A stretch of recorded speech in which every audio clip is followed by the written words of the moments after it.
Ayan, good evening beautiful clients. Okay, may gusto akong i-share sa inyo kasi ang daming nagtatanong sa akin kung bakit daw lagi ako motivated. No, not the whole week, the whole month, the whole day, ay lagi akong motivated.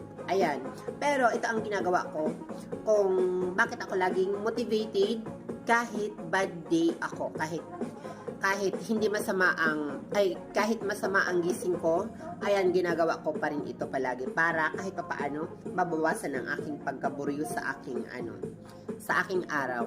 Ayan, first and foremost na ginagawa ko is always watching mass. Ayan, yan ang lagi kong ginagawa na nanonood ako ng misa. Ayan, pina-follow ko yung mga legit na mga nag-i-inspire na mga pari. Ayan. Lagi kong pinapanood yan every morning. Siya ang una kong hinahanap para i-motivate ang aking sarili.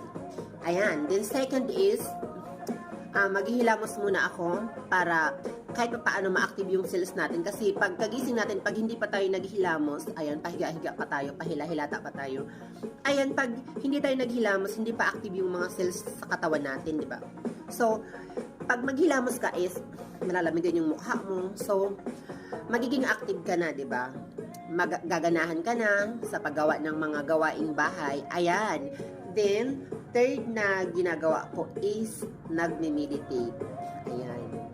Pinagkakamalan akong baliw, pinagkakamalan akong ewan ko sa kanila. Basta pinagkakamalan akong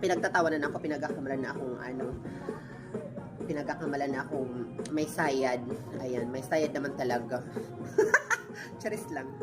Ayan ang ginagawa ko para lagi akong motivated. Ayan, kahit bad trip ang araw ko, kahit bad trip ang umaga ko, is nababawasan kahit papaano. Ayan. Then, may ano pa ako sa inyo, may bonus tips, di ba? May bonus tips ako sa inyo is after ko mag-meditate, after ko mag-motivate ng aking sarili, ayan, mag-i-spend na ako ng something that I'm curious about, di ba? Ayan, mag-iisip ako ng kung ano-ano na may kabuluhan, may impact sa sarili ko at may balik sa aking sarili. Like what? Like pagmamarket, like pagtitinda online, ayan. Hindi ikinakahiya ang pagtitinda online, yan, di ba? Diyan ako nagsimula.